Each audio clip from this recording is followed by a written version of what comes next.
Hello everyone! For today's video, magluluto tayo ng special fried rice. Before anything else, shoutout po muna sa mga viewers nitong premiere and sa mga magre-replay nito, with your friends from different parts of the world. Thank you po, thank you for your support sa aking channel. And sa ating mga ingredients, butter, syempre may sinangag, pag sinangag may bawang, itlog, frozen mixed vegetables, and syempre kanin.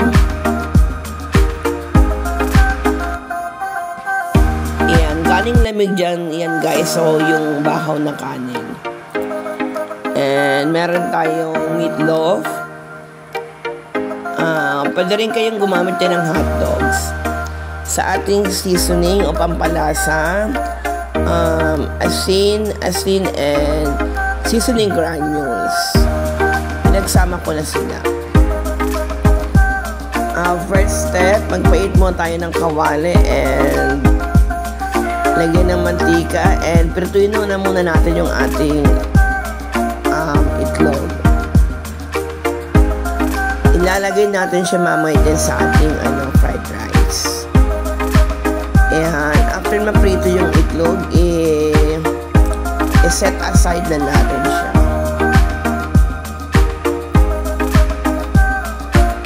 Ayan, sa parehas na pan, ilagay yung butter.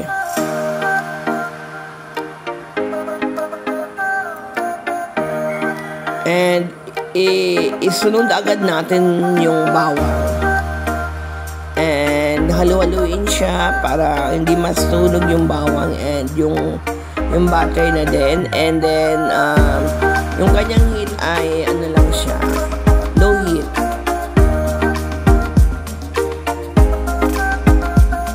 Ayan, halu-haluin. Again, shoutout sa mga viewers nitong premiere. After ng bawang, idagdag na natin yung meatloaf. Pwede rin kayo dito guys ng hotdogs, o kaya kung meron kayong natirang ham, meron kayong ham dyan, pwede rin siya. Itong meatloaf kasi yung available dito sa akin.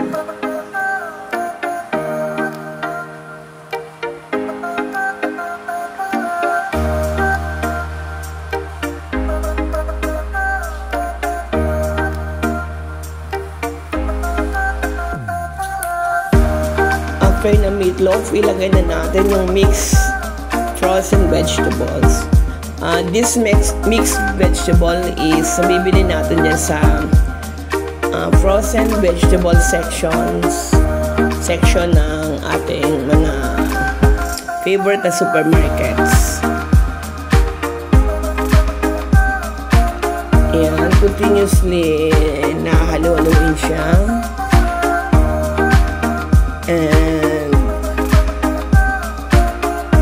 after ng mixed vegetables, ilagay na natin yung ating kanin dyan.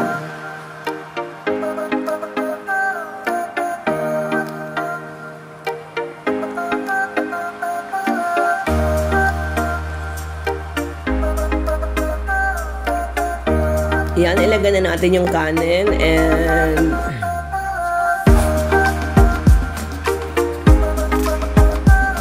medyo nilakasan ko na yung natin dyan na apoy from slow heat.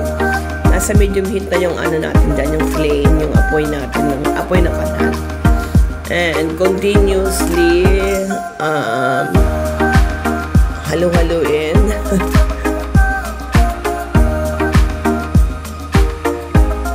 Ayan, halo ng halo.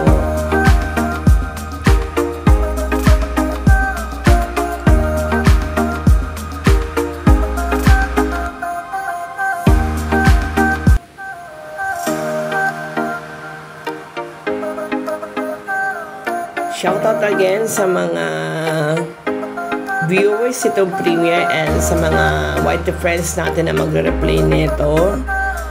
Thank you. And just in case hindi pa kayo naka-subscribe sa aking channel, pa-subscribe naman and pa-like naman this video and pa-comment and share na rin po. Thank you.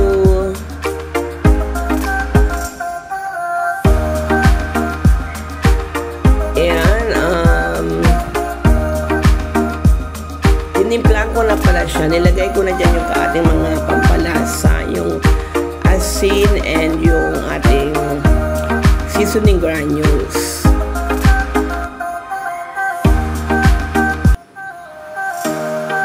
Ayan, then halo-halo.